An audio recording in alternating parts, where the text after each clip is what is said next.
আমরা আপনাদের বলেছিলাম আমরা ঊর্ধ্বতন কর্তৃপক্ষের সাথে কথা হয়েছে। ঊর্ধ্বতন কর্তৃপক্ষ আমাদেরকে বলেছে যে আমাদের জন্য 3-4 সদস্য টিম আমরা যেন যাই। সেই প্রেক্ষিতে একটা জিও হয়েছে।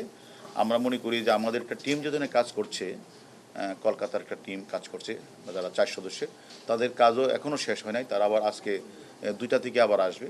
ওদের কাজটা শেষ হলেই আমরা আমাদের 3 সদস্যের একটা দল আমরা জিও পেয়েছি। আমরা ঊর্ধ্বতন কর্তৃপক্ষের সাথে কথা বলে আমরা যাব। এটা আমাদের ইন্সপেক্টর জেনারেল পুলিশ স্যারের সাথে কথা বলবো।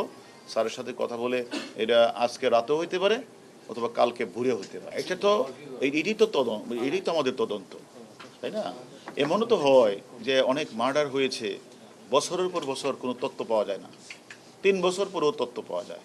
এমনও ঘটনা তো আমাদের কাছে আছে যে লাশটাকে তারা এমনভাবে গুম করে তার দেহ থেকে মাথা থেকে তার মুখের ফেস সবগুলি বিচ্ছিন্ন করে। যেমন কিছুদিন আগে আপনারা জানেন যে কামরাঙ্গীরচরে একজন শিল্পপতিকে হত্যা করেছে। তার মাথা আলাদা করেছে, মাথা থেকে খুলি আলাদা করেছে, তার মুখের ফেস আলাদা করেছে, বিভিন্ন জায়গায় ফেলে দিয়েছে। আমরা সেই ঘটনাও কিন্তু একটু সময় লেগেছে। আমরা কিন্তু যে মূল যে মাস্টার মাইন্ড সে তখন হজ করে, তো হজ করার থেকে সে 5 জনকে অর্ডার করেছে এক্সিকিউশনের পার্ট করার জন্য। আমরাও সে 5 জনকে গ্রেপ্তার করেছি।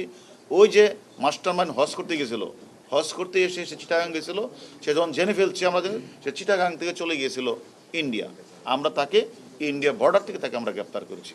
আমি মনে করি সব কিছুই আমাদের চৌকস তদন্তকারী দল আছে, এবং আপনারা এটাও জেনে খুশি হবেন ইন্ডিয়ান পুলিশরাও এটা অত্যন্ত গুরুত্ব দিয়ে তারা বাংলাদেশেও কাজ করছে, আবার তারা ইন্ডিয়াতেও তাদের ওই আসামিকে নিয়ে তারা বিভিন্ন জায়গায় অভিযান পরিচালনা করছে।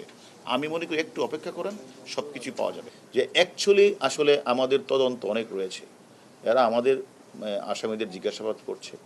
আমরাও সেখানে যাব, ঘটনাস্থল পরিদর্শন করব, আমরাও ওই আসামির সাথে কথা বলবো, তারপরে তার কথার সাথে ওইখানের যে লোকেশান, বিভিন্ন ধরনের এইগুলি বাসা বাড়ি সবগুলি আমরা মিলাবো।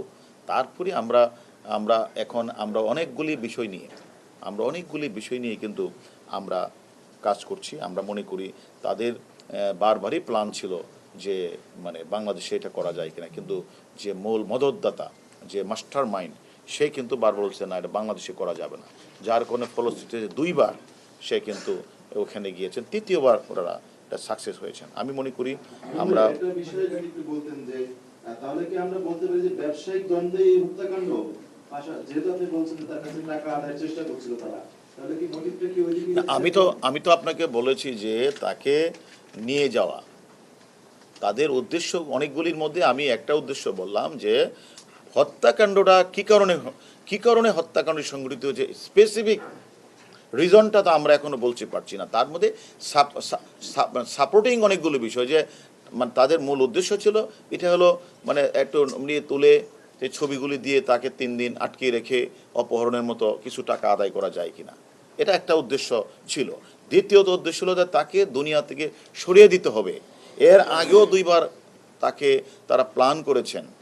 আসলে দেখেন আমাদের এটা কেন হয়েছে এটা একটু তদন্ত সাপেক্ষে বলা যাবে। কারণ আপনি এটাও জানেন যে সেখানে টাকা পয়সা ছাড়াও ওই এলাকার একটা একটা বিস্তারিত আধিপত্য এলাকা, 100 এলাকা বাড়ি, তাদের বন্ধু মানুষ। দ্বিতীয়ত হলো এখানে আপনি জানেন এক সময় পূর্ব বাংলা কমিউনিস্টদের গলাকাটা পার্টিদের অত্যন্ত একটা উৎপাত ছিল। এরা অনেকখানি কিন্তু নির্মূল করা হয়েছে। অনেকেই ওখানে অনেক চেয়ারম্যান, বাবা চেয়ারম্যান, ছেলে চেয়ারম্যান অনেকে হত্যাকাণ্ডের শিকার হয়েছে, এবং যশোর, খুলনাতে অনেকে মার্ডার হয়েছে।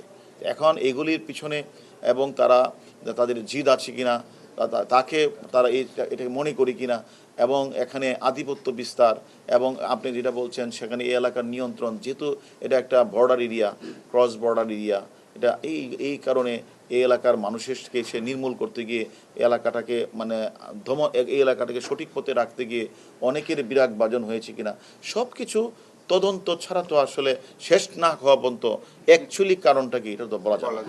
হারুন ভাই, যে হানি ট্র্যাপের কথা বলছিলেন সেই কারণেই কি সেলেস্তি রহমানকে আমি হানি টেপের কথা বলছি না, মানে হানি ট্র্যাপের আমি যেটা বলছি তাকে তার সেলেস্তির সাথে তোলা হয়েছে নো নো ওই নুট ছবিগুলো কাট তোলা হয়েছে সেলেস্তি কেন মানে সে তারা তাকে যখন সে শাহিন যখন এখান থেকে বলতেছিল যে আমরা তোমরা তাকে এখানে মানে করো, মানে যখন সে চলে ভিতরে ঢুকে গেলেন তখন তার মোবাইলটা নিয়ে কিন্তু ফয়সাল সে কিন্তু বাহিরে গেছে অনেক দূরে, তার মোবাইল নিয়ে সেখানে কিছু রিং টিং দিয়ে আসছে, অর্থাৎ বোঝাতে চাচ্ছে এখানে মানে তার লোকেশনটা এখানে কখনোই ছিল না, অর্থাৎ দূরে ছিল। এই জন্য এখানে যেহেতু লোকেশন তার এখানে না, লোকের অনেক দূরে, মানুষ খুঁজলে তো লোকেশন অনুযায়ী খুঁজবে, তখন এখানে তারা উচ্চা ছিল যে 2 দিন রাখবে, রেখে সেখানে তাকে হয়তো তার কাছ থেকে মানে তাকে আটকিয়ে রেখে অথবা কিছু ছবি টবি তুলে তাকে 2 দিন কিছু টাকা নেওয়া যায় কিনা, এটা কিন্তু তাদের মূল গেম না। তাদের মূল গেম প্রথমবার, দ্বিতীয়বার, তৃতীয়বার মূল গেম তাকে দুনিয়া থেকে সরিয়ে দেওয়া।